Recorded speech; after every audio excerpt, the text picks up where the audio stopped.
Bueno, vamos a continuar con el temario de semiología cardiovascular. En la parte de semiología del aparato respiratorio, ya habíamos completado los temas. Entonces ya tenemos el temario para el primer parcial de semiología. Así que vayamos buscando una fecha tentativa. Todavía no hay para la parte teórica. ¿Tenemos fecha tentativa? No. Bueno, yo creo que va a ser en julio. No vamos a ver. ¿Cuándo es el receso? Un receso, me parece, de 12 agosto. Antes, seguramente, o a mediados de julio. Seguramente que va a ser a mediados de julio. Vamos a ver, no sabemos. ¿Entendido? Bueno, entonces vamos a ver lo que es la semiología cardiovascular. Adelante, veamos. Batería.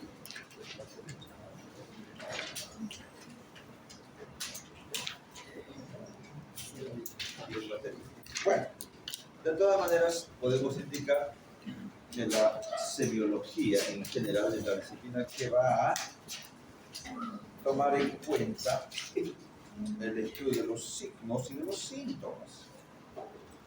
En este caso, vamos a utilizar aquí la parte de semiología cardiovascular. Vamos a ver los signos y los síntomas de patologías cardíacas seguramente, y también los síndromes, que es el conjunto, la conjunción de signos y síntomas. Entonces, en ese sentido, podemos tomar en cuenta que, como en todos los aparatos, en todo lo que es la parte semiológica, siempre hacemos lo que es la anamnesis, un inicio. La anamnesis es fundamental, con sus distintas partes, y además lo que es el examen físico en relación a la patología del aparato cardiovascular. Entonces, lo mismo en lo que es la anamnesis, es importante la filiación, el motivo de consulta, la historia de la enfermedad actual, los antecedentes patológicos personales, familiares, heredofamiliares y demás. Entonces, lo mismo tenemos que hacer la historia en estos pacientes. El examen físico, la característica, por ejemplo, tenemos que tomar en cuenta, se puede hacer tanto el decúbito supino como también el paciente puede estar en la posición sentada. Ahí está la afiliación, es importante. ¿Por qué es importante la edad, por ejemplo? ¿Por qué pregunto cuántos años tiene? Porque no va a ser lo mismo patologías del recién nacido, de la adolescencia, que patologías que ya, digamos, se presentan, manifiestan en los 40, 50, 60 años de edad. Si se dan cuenta, si nosotros tomamos en cuenta al nacimiento, problemas de soplos, problemas cardíacos, seguramente van a ser de origen cardíaco, pero de forma congénita. Puede ser. Imagínense un soplo, o que veo una cardiomegalia, seguramente va a ser por el problema de un problema congénito, lo más probable. ¿Entendido? Estoy seguro que va a ser así. Entonces tenemos que tomar en cuenta eso también. También es importante la edad, por ejemplo, en adolescentes, en niños. Voy a pensar, por ejemplo, en patologías como la fiebre reumática. Imagínense que el paciente empiece con un problema de amigdalitis, faringoamigdalitis, y seguramente a los pocos días o semanas, si manifiesta datos de insuficiencia cardíaca, un soplo cardíaco, seguramente está en una fiebre reumática. Lo más probable va a ser fiebre reumática, seguramente. Pero, hombre, ¿quién es? ¿Te acuerdas? A ver, pregunten quién es. Pregunten. ¿Quién es? Pero pregunten. ¿Quién busca? Pregunten filiación.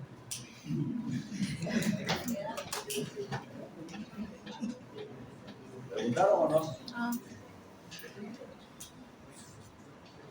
A ver, pregunte quién es.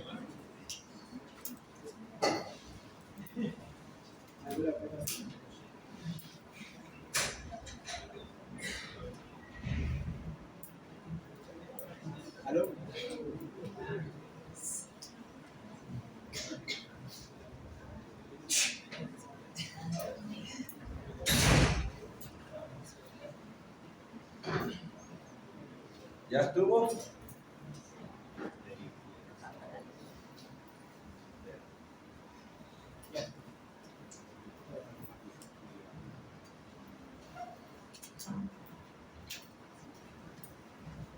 Bueno, continuaremos. Habíamos comentado de que si yo tengo un paciente que tiene una amigdalitis de origen bacteriana, van a ser amígdalas purulentas seguramente, este paciente puede ser que haga fiebre reumática a las pocas semanas. Empezará con odinofagia, o sea, dolor, puede ser disfagia, dificultad a la deglución o la fiebre, malestar general, pero lo que tendría que tomar en cuenta es este antecedente. Tendría que hacer un examen de orofaringe si están las amígdalas hipertróficas, si tienen secreción purulenta, entonces seguramente voy a pensar que es una amigdalitis de origen bacteriana, lo más probable, porque si fuera viral van a estar solamente eritematosas, o sea, rojas. En resumen, lo que tendríamos que tomar en cuenta la fiebre reumática, el problema no es tanto la amigdalitis, sino lo que va a conllevar esto, va a llevar a que haya una fiebre reumática. ¿Qué edad? Generalmente, repito, niños, adolescentes, personas jóvenes, voy a pensar. ¿Dónde empezó? Con una amigdalitis. Si es pultácea, mucho cuidado, puede llegar a una fiebre o puede tener una fiebre reumática.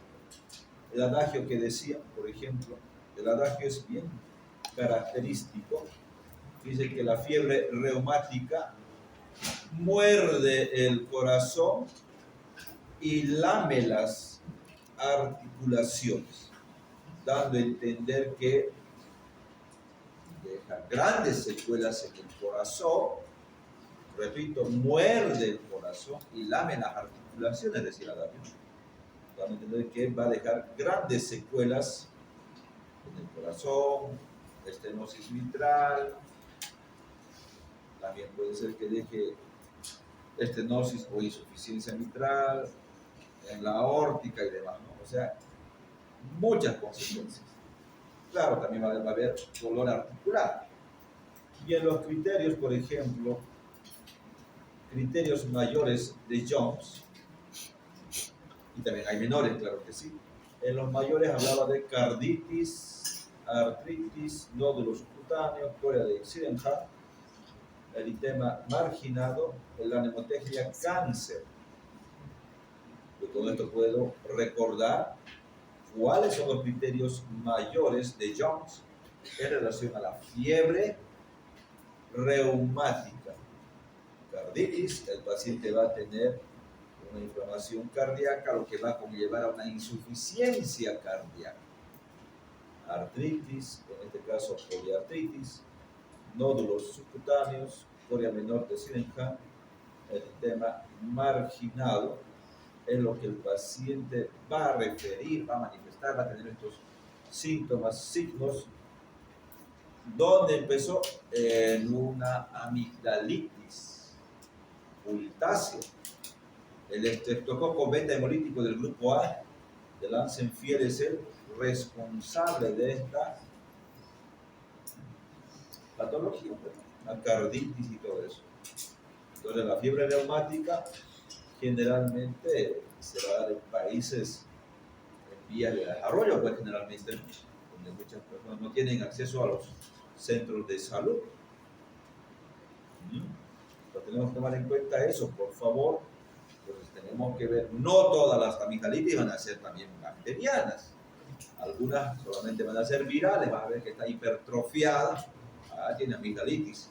Pero si están solamente coloradas, hiperemiadas, debe ser viral. Si están con exudado purulento, lo más probable es que sea bacteriano. Entonces, ¿qué es importante? La edad, ¿no? Es una persona mayor, más de, qué sé yo, un adulto, no voy a pensar tanto en patologías de, bueno, congénitas, ya que la manifestamos antes, ¿no? un infarto de miocardio seguramente. La arteriosclerosis que puede llevar al infarto de miocardio. El paciente nos dirá seguramente algunos datos muy importantes. Recordar que tiene que tener factores de riesgo. No es que voy a pensar infarto, digamos, a un peladito de 15, 20 años. No es lo ideal, pero se puede dar ciertas excepciones. Pero lo usual es que, por ejemplo, un adulto tenga comorbilidad, o sea, factores de riesgo además, ¿no? Sea un diabético para infarto de miocardio, diabético, hipertenso. Ahí hemos comentado también que puede ser un paciente tabaquista, paciente súper estresado, mayor de 45 años. O sea, todo eso tiene mucho que ver en los factores de riesgo. Si me dice, doctor, acá un compañero de 15 años, doctor, me duele acá, no creo que sea infarto. Pero que tal si un paciente de 50 años, me duele, diabético, hipertenso, tabaquista, súper estresado, tendré que pensar en infarto. Recordar que el dolor va a ser irradiado al hombro, hasta la parte cubital, hasta puede llegar por la parte cubital hasta el dedo meñique, el dolor. Y además tiene otros tipos de reacciones, tipo reacciones vasovagales, síntomas vasovagales, náuseas, vómitos, palidez, sensación de muerte inminente. O sea, tiene muchos otros signos y síntomas, pero con el dolor precordial ya tenemos que tomar en cuenta no será un infarto, más aún tiene factores de riesgo. Si fuera algo osteoarticular, pues por el movimiento, me duele cuando me muevo, pero si no, no creo. Además, el paciente va a tener seguramente dolor intenso que no va a ceder, acompañado de disney seguramente, y también puede ser hipotensión. Recordar que está afectado a la bomba, o sea, el corazón, va a haber disminución del gasto cardíaco seguramente. Pero tenemos que inmediatamente sospechar y hacer un electrocardiograma. Tendría que hacer un electrocardiograma, pues, para ver si es que está o no con una alteración en lo que son las ondas. Onda Q, tendré que buscar de infarto, supradesnivel del segmento ST o infradesnivel del segmento ST, o tal vez las ondas de invertidas. Tendré que buscar en el electrocardiograma. Pero ya tengo la idea con solo haber visto una persona que es adulta. O sea, se da cuenta que no es lo mismo en un niño que en un adulto. Claro, también tendré que tomar en cuenta que no solamente el paciente que tiene estos síntomas de infarto van a ser típicos. Hay algunos pacientes diabéticos, sobre todo, es un poco atípico a veces de las molestias, no son tan sintomáticas. Recordar que hace una polineuropatía, afecta a la parte nerviosa y los síntomas no son tan clásicos muchas veces.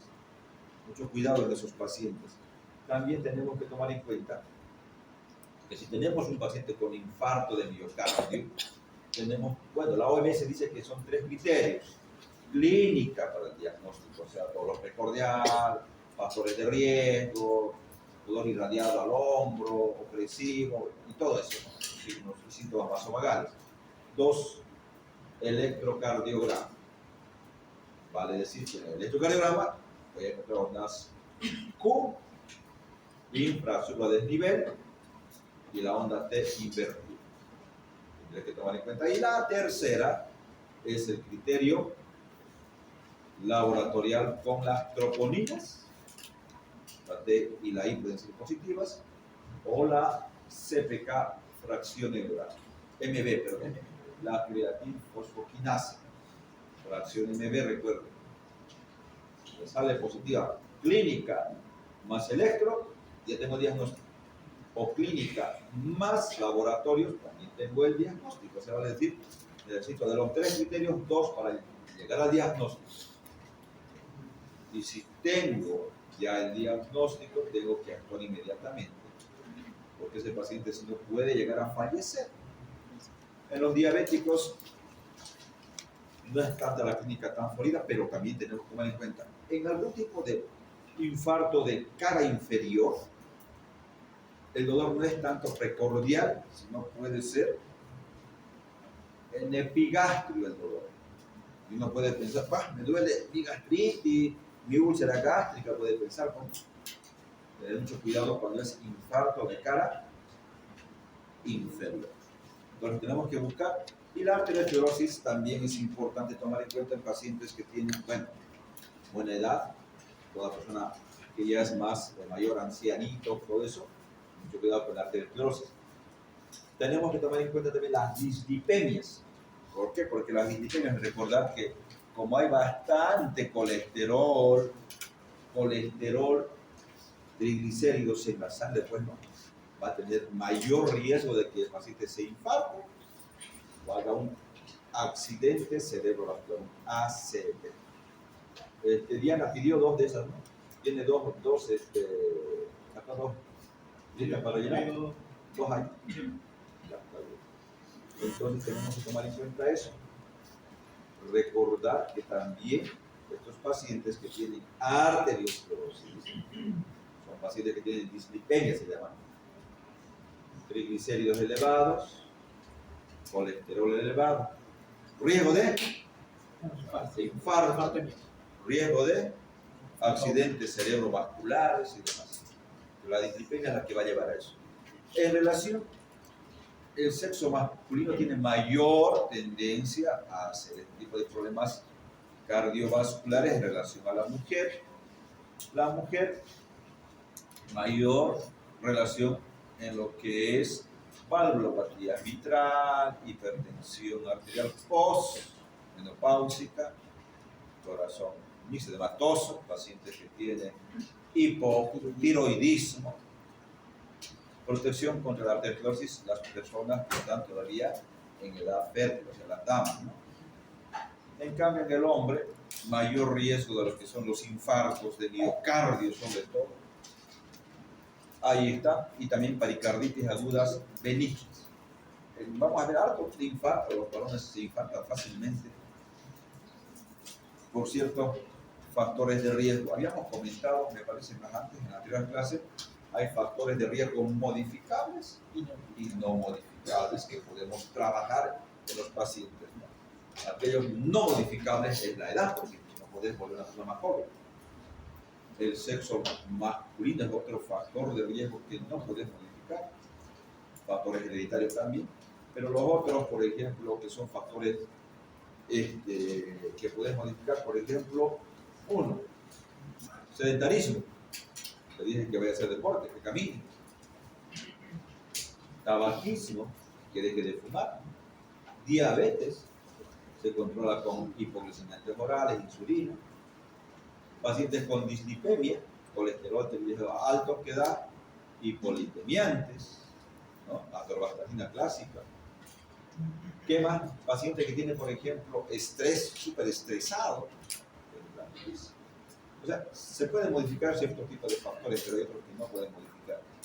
Bueno, sigamos viendo. En relación a lo que es la ocupación donde desempeña sus labores, recordar que existe lo que se llama los cargos jerárquicos, personas que son súper, digamos, estresadas, están a cargo de empresas inmensas donde se maneja bastante dinero. Imagínense, estos son los trabajadores de cuello blanco, estos trabajadores de cuello blanco, que fácilmente pueden llegar a tener anginas e infartos de miocardio. Seguramente. Entonces, mucho cuidado con el estrés. Aquí lleva el estrés, pero el estrés va a llevar a todo eso.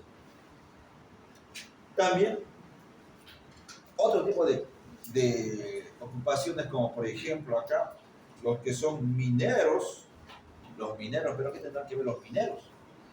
Los que trabajan en las minas, sobre todo interior mina. Cuando tú vas a un paciente le dices, ¿en qué trabaja? He trabajado, doctor, en la mina. Ah, en la mina. Interior mina, le preguntan. ¿Por qué? Porque estos están sometidos, pues, los que trabajan en la mina muchas veces no usan. Bueno, la mayoría no usan, pues, porque son las máscaras, los KN95, N95, Pulmosan, que son los filtros para evitar la inhalación de partículas. Lo que pasa es que este paciente, los mineros ingresan adentro de las minas sin protección y a la larga hacen lo que llaman la silicosis. Inhalación de polvos de silicio, silicosis. Inhalación de polvos de carbón, antracosis. de berilio, Berilio. beriliosis. Y así un sinfín de patologías que podrían llevar a hacer lo que se llama la neumoconiosis. Pero en la parte cardiológica, estos pacientes con problemas pulmonares van a complicar o pueden complicar con un corazón pulmonar crónico, core pulmonar crónico. ¿Y qué pasa con esto? Pues, ¿dónde estaba el problema? El problema pulmonar que luego desencadenó un problema cardíaco, ya sea una insuficiencia cardíaca del lado derecho. En conclusión, pacientes con problemas pulmonares crónicos pueden terminar en una insuficiencia cardíaca derecha que se llama corazón pulmonar crónico. Claro, pues puede ser global, claro que sí, pero todo paciente, toda patología pulmonar crónica puede llevar a esto. De todas maneras, hablando de lo que es la neumoconiosis, puede ser, como ya hemos mencionado, por inhalación de polvos inorgánicos, como el carbón, silice y todo lo que ustedes quieran. En cambio, cuando es por polvos orgánicos, inhalación, por ejemplo, clásico, la bagazosis, inhalación del bagazo de la caña. Ahí por el norte, recordar que hay bastante caña en las moliendas, y uno inhala, en cuestión de años puede producir la bagazosis, o pulmón de granjero, bueno, tantas cosas que puede dar. Lugar de residencia tampoco no es lo mismo que uno viva, por ejemplo, en el altiplano, en los llanos. En el altiplano, por ejemplo, tendencia a la hipertensión pulmonar. Recordar que en la altura existe menos presión alveolar de oxígeno que puede llevar a la hipoxemia de forma crónica. Estos pacientes en la altura, ¿qué hacen? Para compensar la hipoxemia, hacen poliglobulia, ¿sí? Pero también pueden llegar a hacer hipertensión pulmonar. En los valles, en los llanos, vinchuca. ¿Dónde? ¿Quién conoce la vinchuca? ¿Dónde vivían ustedes? ¿Ustedes? Sí. ¿Dónde vivían? Sí, vivía antes por el kilómetro 12, todo era monte antes. ¿Y había vinchuca? ¿Conocía? Allá. Sí, hombre, ¿usted? Allá por Monteagudo. ¿Dónde? Monteagudo. En Monteagudo, sí, en Chuquisaca, todo Chuquisaca, Cochabamba, toda la parte de los valles, claro, el valle, vinchuca bastante. Antes era sumamente grande, bastante, o sea, no. O sea que cuando nosotros preguntamos al paciente, ¿conoce usted la vinchuca? Sí, tiene que pensar en Chagas, tiene que pensar, ¿no? La chinche de Sucona, ¿qué le dicen más a la vinchuca? Triatoma infesta. Bueno, tantos nombres que tiene. De todas maneras, yo tendré que pensar, si me dice, sí, lo conozco, yo pensaré en Chagas, ¿no? Recordar que el Chagas hace una miocardiopatía dilatada. En el Chagas, por ejemplo, no vamos a tomar en cuenta, probablemente hay una fase aguda, una fase indeterminada y una fase crónica. ¿No? O sea, lo clásico es que haya una fase aguda, indeterminada y crónica. En la fase aguda es cuando pues el paciente sufre lo que es el contacto con este triatoma infesta, con la vinchuca, y puede dar algunos signos de Romaña-Maza, sus ganglios satélites, todo eso, pero en esa forma aguda, si nosotros diagnosticamos, el tratamiento puede erradicar la enfermedad, ¿no? O sea, puede hacer un tratamiento con clásico. ¿Alguien sabe el tratamiento para Chagas? Venidazol. Metnidazol. ¿Otro? Nifurtimox. Nifurtimox no se usa ya. Pero sí, el metnidazol, ¿qué tiempo se usa? 30 días. 2 meses. 30, 60. 2 meses podríamos emplear.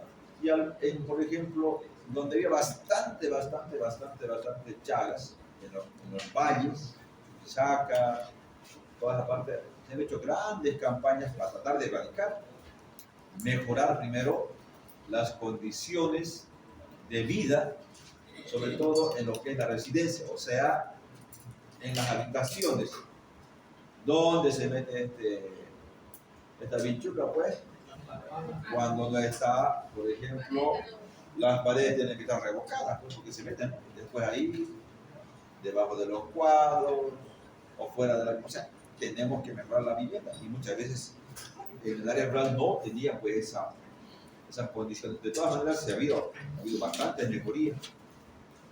También se han erradicado las vinchucas, y también se han hecho campañas de tratamiento para los niños, sobre todo, para tratar de erradicar a lo que es la enfermedad de Chagas. En la fase aguda puedes curar a las personas, a los niños, porque vas a erradicar la enfermedad o eliminando al parásito, pues, al Trypanosoma cruzi. Antes se hacía lo que se llama para el diagnóstico, el seno diagnóstico. ¿Cómo es el seno diagnóstico? A ver, ¿quién nos puede explicar? A ver, usted que es ayudante. De parasitología, ¿no? Adelante. Lo que se hace es conseguir una muestra de fluido de la persona, principalmente sangre, y se crían vinchucas estériles, es decir, vinchucas que no han sido expuestas al medio ambiente, y se les da de alimento en la sangre del paciente. De varios pacientes, porque en realidad no es un método diagnóstico por una sola persona, suele ser de exploración para ver poblaciones completas. Y luego, una vez se espera un mes, 2 meses, se abre la vinchuca y se busca en su intestino. Y se encuentran hematigotes de Trypanosoma cruzi porque la persona de la que se solucionó su sangre tenía la enfermedad. Pero hombre, está bien. Recordar que lo que se hacía prácticamente antes, por ejemplo, clásicamente, era eso, pues, se agarraban vinchucas vírgenes sin infección por el Trypanosoma y se las hacía a las personas, tome, bla. Y la vinchuca, ¿verdad? Y callamos y después si tenía o no tenía, chaga. Es lo que se hacía clásicamente. De todas maneras, actualmente ya eso no se hace, digamos. Tal vez, ¿qué hacemos ahora para el diagnóstico? ¿Qué pedimos? Gota gruesa. Sí, gota gruesa, pero ¿qué más? Ya. Serología, sí. Serología. ELISA para Chagas, HAI para Chagas, lo que se hace en la parte clínica, ¿no? Entonces lo que tenés que hacer es eso. Pero en los niños, igual podemos hacer, si diagnosticamos a un niño, a una persona que recién ha sido, digamos, está en contacto con la vinchuca, llegamos a un diagnóstico de Chagas agudo, lo tratamos y se curó. Pero en cambio, imagínense que una persona después, doctor, yo vivía hace 15, 20 años en Monteagudo, no sé, Camiri, vivía, no sé, por el lado de Muyupampa, Padilla, no sé, toda la parte de Chuquisaca, o en los valles, o en Valle Grande, no sé, o sea, ¿será que estamos en fase aguda? No. ¿Cómo yo sé que está en fase indeterminada o en fase crónica? A ver, ya, levante la mano. Nombre. Arsenio Espinosa. Arsenio, adelante, Arsenio, vamos, La adelante. crónica es cuando ya se manifiesta la enfermedad. Ya, La indeterminada es la asintomática. ya. A ver, alguien más específico, o sea que en la parte práctica, ¿cómo yo puedo llegar a diagnosticar? Ver. Si el paciente va a estar A ver, usted, ¿su nombre? Rolando. Yolanda, adelante. El paciente va a estar con estreñimiento, podemos ya pensar en un megapolvo de Las Chagas. mujeres siempre son constipadas. No significa que tengan Chagas. Van a ver que las mujeres siempre tienen mayor tendencia a la constipación que el varón. ¿Sí? Eso es normal. A ver, algo práctico, pues algo práctico. A ver, ¿qué más? Corazón. Vamos. ¿Alguien más? A ver, usted, nombre. Para detectar Chagas, Nombre. Javier Estrada. Adelante, Javier. La única forma para detectar Chagas agudo es con el síndrome de Romaña o con el chaboma y la Sí, dijimos eso, ¿no? Que en el contacto puede haber chagoma, ya está bien. Pero ¿cómo yo sé que es una fase indeterminada de una fase crónica? En la fase determinada no presenta síntomas,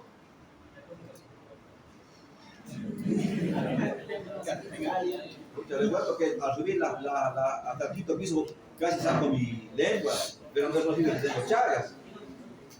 ¿Cómo es? A ver usted. radiografía, Radiografía. anticuerpos, Pero por eso te dije que sale positivo para Chagas.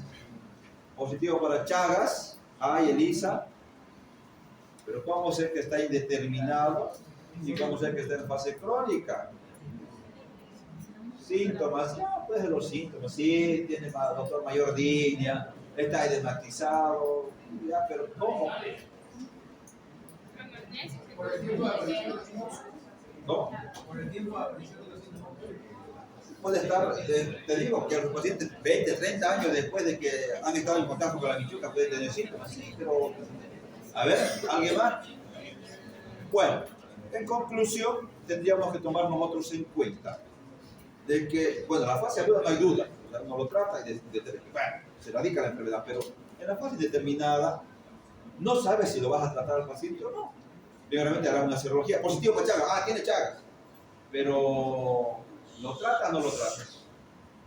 ¿Qué hace? Harás un electrocardiograma para ver si no hay una alteración cardíaca. Recordar que puede darnos bloqueos, semibloqueos, bloqueos de auriculoventriculares, primero, segundo, no sé, tercer, cuarto grado. Pero la parte práctica, ¿qué están haciendo? ¿Están chateando ustedes? ¿Qué están haciendo? En la parte práctica me va a mí dar a entender que un paciente que está con serología positiva para Chagas, ELISA, repito, clásicos, me va a decir si el electro tiene alteración de descarga, ya está en fase crónica. No tratas para Chagas, no le das nada para Chagas. Al Chagas está hablando, ves nidazol está hablando, clásico. Pero si está en una fase indeterminada y no tiene alteraciones electrocardiográficas, de por ahí lo puedo tratar, le va a dar resultados, sí o no, no lo sé. Pero si es una fase crónica, repito, no sirve de dar tratamiento. ¿Se dan cuenta? Y muchos tal vez no van a desarrollar la enfermedad, tal vez se van a quedar en fase indeterminada y nunca tengan problemas cardíacos. No solamente es la parte cardíaca, también como dijo alguien, es la parte del intestino, megacolon, megacolon y demás. ¿Se entendió ahora? Sí. Pero hombre. Doctor, una bradicardia sinusal que yo veo con el electro, ¿puedo darle tratamiento? Leve. Pero recordar que es una bradicardia sinusal. Recordar que los deportistas de los pacientes que son de alta competencia hacen bradicardia. Pero es un deportista. Tienes que ver si tiene antecedentes, buscar, si tiene serología, buscar también las causas, ¿no? Pero como te digo, tendrás que buscar alguna alteración en el electrocardiograma. También, cuando no llego al diagnóstico por ahí con un electrocardiograma simple, haré una prueba de 24 horas de Holter, que me va a dar todo el reporte de todo el día, porque lo colocas en el Holter y el paciente duerme con eso, hace su actividad, las 24 horas. Todo lo que haga se va a registrar en el Holter y nos va a dar una idea más completa de lo que está pasando en este paciente, ¿no? Buscar sobre algún tipo de alteración. ¿Estamos de acuerdo? Sí. Bueno, a ver, sigamos. Alimentación también tiene mucho que ver. El alcohol, por ejemplo, puede llevar a problemas cardíacos, el café, el tabaco, sí, puede llevar. Antecedentes patológicos, fiebre reumática. Preguntaremos, ¿usted enfermó de los pulmones, de fiebre reumática, pericarditis, sífilis, Chagas, virus, diabetes? Todo esto voy a preguntar porque me puede llevar a patologías cardíacas. La sífilis, recordar que da patologías de la válvula aórtica, sobre todo, pero puede dar cualquier tipo de alteraciones.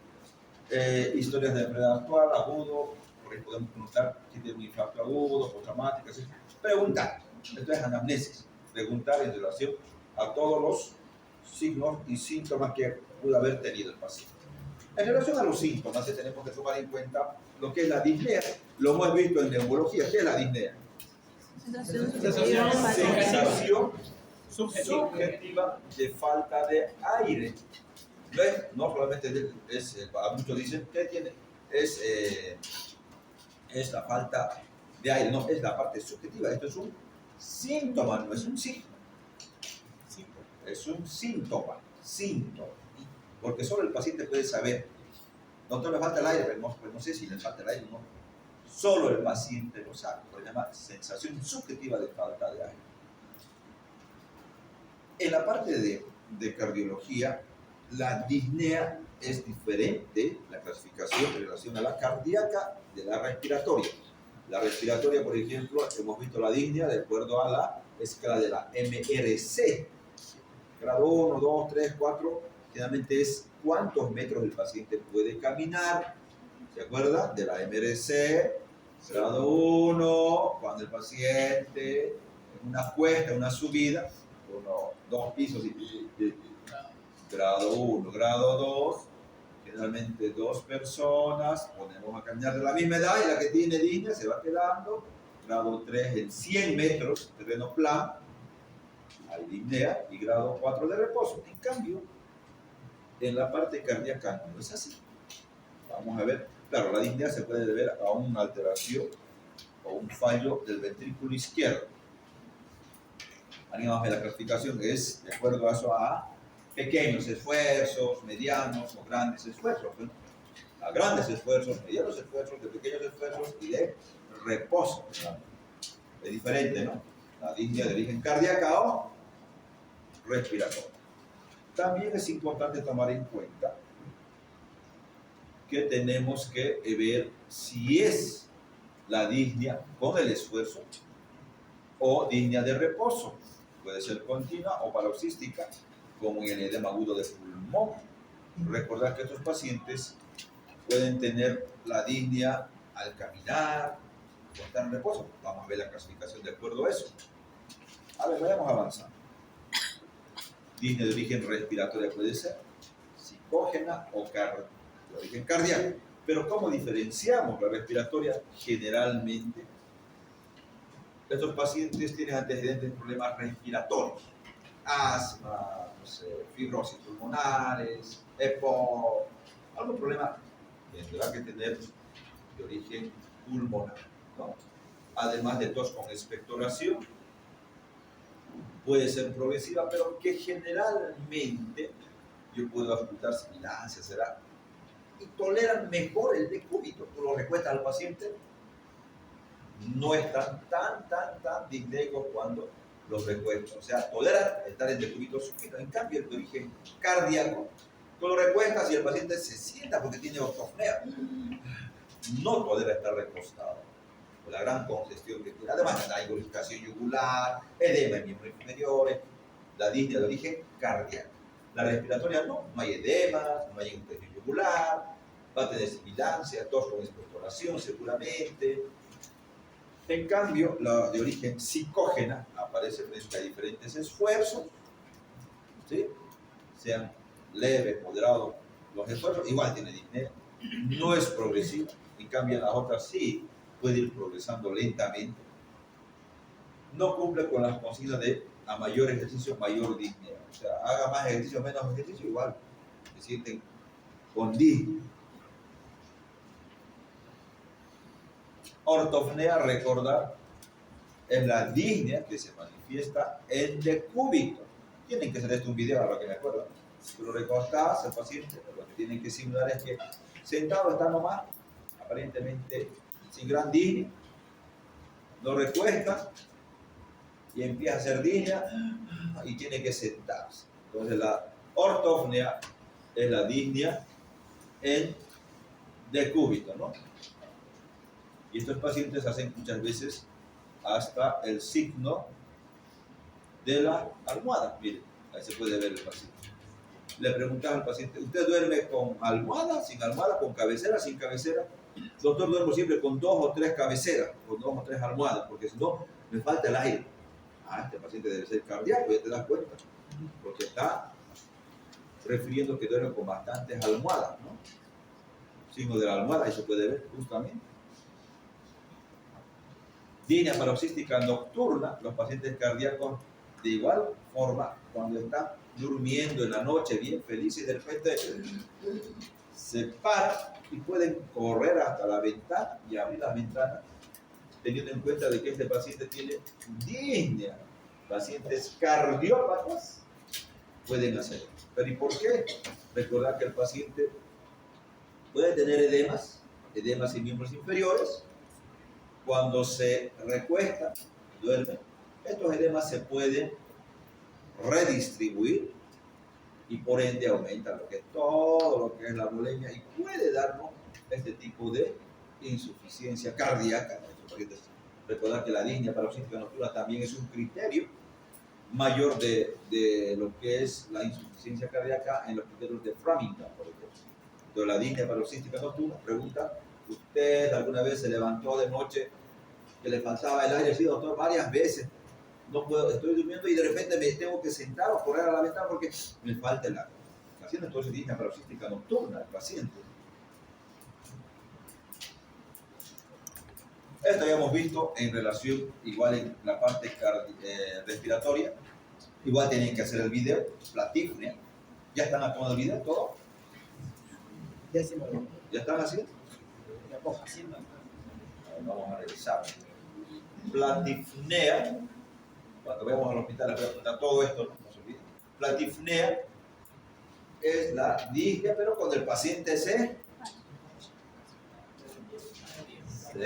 incorpora, se pone de pie, recostado, sentado, está nomás sin disnea, pero cuando se para, por un problema del diafragma, se para y tiene disnea y tiene que recostarse.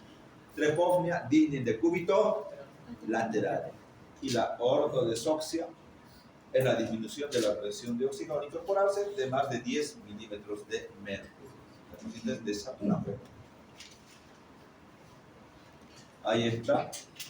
Respiratoria, tanto cardíaca en relación a la disnea. En la cardíaca generalmente no tolera el decúbito, tú lo recortas y no tolera. La respiratoria tolera mejor el decúbito, o sea, puede estar recostado más tiempo, el cardíaco no. Cardíaca con disnea grado 4, generalmente, con disnea grado 4 grado AMPA. Edema generalizado en la cardíaca, sí. En cambio, en la respiratoria no tiene edemas. Ingurgitación yugular en la cardíaca y no ingurgitación yugular en la de origen respiratorio. En la cardíaca, antecedentes de problemas cardíacos, chagas, de fiebre reumática en la infancia. Respiratoria, seguramente, doctor, recuerdo que tengo problemas de asma, de tenillo, de peladito, o de EPOC, por 40, 50 años para adelante, EPOC y demás. Tenemos que buscar los antecedentes también, ¿no? Ahí está interrogación frente a pacientes con disnea. ¿En qué momento aparecen los síntomas? ¿Frente a qué situación le aparece? Al caminar, al estar sentado, recostado. ¿Desde cuándo? ¿Qué? ¿Cómo? ¿Cuándo? ¿Dónde? ¿Qué fenómenos acompañan? Sibilancias, dolor, palpitaciones. La evolución en relación con esfuerzo o en reposo. Tenemos que preguntar todo eso. La clasificación funcional de la New York. Clase 1 se puede dar con actividad física acostumbrada, no provoca síntomas, fatiga, palpitaciones, disnea. Ambos. Clase 2, la actividad física acostumbrada provoca síntomas. Clase 3, actividad física menor que a la acostumbrada provoca síntomas. Y la de 4, de reposo. O sea, en relación a grandes esfuerzos, medianos esfuerzos, pequeños esfuerzos y de reposo, ¿no? De acuerdo a esta clasificación, podemos decir el paciente cardíaco es a pequeños, medianos o grandes esfuerzos. El dolor torácico, recordar que siempre en todo dolor hacemos lo que se llama Atiliev, ¿de acuerdo? Sí. Atiliev, aparición, localización, intensidad, todo eso, Atiliev. ¿Cuál es la patología presente en un dolor torácico? ¿Qué podría pensar? ¿Qué patología es? Si es un dolor precordial, lo primero que pensaré es un infarto de miocardio, una angina de pecho, con factores de riesgo, pero si no, pueden ser muchas otras causas. No todo va a ser infarto, pero tendré que descartar esto, que puede ser algo grave y el paciente puede fallecer si es que no toma en cuenta eso. La irradiación es importante y el paciente puede tener esta clásica mano que es llamado engarra, ¿no? Puede tomarse el precordial, la región precordial. Entonces tenemos que buscar las características. Puede ser leve, moderada, grave, la intensidad, localización, retroesternal en un 70% generalmente. ¿Dónde va? La propagación al hombro izquierdo, espalda, cuello, región del mastel inferior y demás, ¿no? Opresivo, constrictivo. No puede el paciente respirar, se agarra duración de 2 a 5 minutos, mayor de 30 minutos tenemos que tomar en cuenta. Puede ser que tenga una angina, sí, podemos tomar en cuenta, concomitante, dijimos eructos, náuseas, vómitos, de reposo, sigue, el paciente puede ceder o no con lo que son los betabloqueantes, lo que se llaman los nitritos y demás. Ahí está clásico, mano en garra, ahí se puede ver dónde se irradia, por la parte del hombro hasta la parte cubital, ahí está el paciente, tumbado. Y los factores de riesgo, como dijimos, aquí hay modificables y no modificables. Ahí está, modificables, obesidad, tabaquismo, hipertensión, diabetes, dislipemia. No modificables, edad, sexo, antecedentes personales, familiares, heredofamiliares y demás. O sea, esto podemos tomar en cuenta en el paciente, ¿no? La primera causa de dolor torácico puede ser de origen cardíaca y no cardíaca. Si es cardíaca, ya dijimos, infarto, angina, lo primero tenemos que tomar en cuenta. Cuando yo tengo el diagnóstico, no digo tiene infarto, cuando yo tengo dolor precordial, electrocardiograma patológico y la troponina más o la CPKNB, síndrome mejor coronario. Síndrome coronario, engloba todo esto, porque todavía puede ser que no está haciendo un infarto. Recordad, cuando hay necrosis del tejido vamos a hablar en un infarto. Síndrome coronario agudo, mejor lo tratamos así. Cardíacas no isquémicas también puede darte dolor, no solamente los infartos, también puede ser una pericarditis, un taponamiento cardíaco puede llevar, valvulopatías, patologías aórticas, podrían darnos dolor, sí que sea un infarto. No cardíacas, miren, reflujo gastroesofágico, espasmo esofágico, una úlceras gástricas. Otras que también hay que tomar en cuenta: tromboembolia pulmonar, neumotórax, dolor muscular esquelético, crisis de pánico, crisis de angustia. También podría ser un signo de TIR-C. Recordar, un TIR-C es una osteocondritis que se da justamente en pacientes que no me duele, y tú lo ves y era una osteocondritis de TIR-C. Podría ser TIR-C. Neurosis cardíaca psicógena tenemos que tomar en cuenta: dolor izquierdo con contracciones diafragmáticas, bloqueo respiratorio y palpitaciones. La frenocardia tenemos que tomarlo en cuenta también. Causas de dolor, en este caso con enfermedad de las arterias coronarias, todas estas: aterosclerosis, nacimiento anómalo de lo que es la arteria pulmonar, displasia, arteritis, dirección, obstrucción del ostium, embolias, vitrales. Podemos tomar en cuenta ausencia de enfermedad arterial, síndrome de angina, cardiopatías congénitas, hipertensión, taquicardia, estenosis. Todo esto podría llevarnos a lo que es el dolor, ¿no? O sea, tendríamos que tener en cuenta lo que es el dolor isquémico, cardíaco, podría llevarnos todo eso. Aquí de cuenta son varias, ¿no? También miren, variedades de lo que son las patologías que van a dar dolor isquémico cardíaco. Se puede ver según su forma de presentación: angina de pecho de esfuerzo, de decúbito, de reposo. Variante puede ser una de esas, paradójica. Y según el número de duración o intensidad, angina estable o inestable, ¿no? En sus diferentes variedades, de reciente comienzo, progresiva, aguda, posinfarto.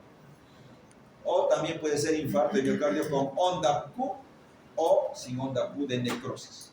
Son varias las clasificaciones que tienen, pero como síndrome yo tendría que llegar al diagnóstico, por ejemplo, el diagnóstico de lo que es un síndrome coronario agudo. ¿Cómo lo hago? Dolor precordial, factores de riesgo, clínica característica, electrocardiograma.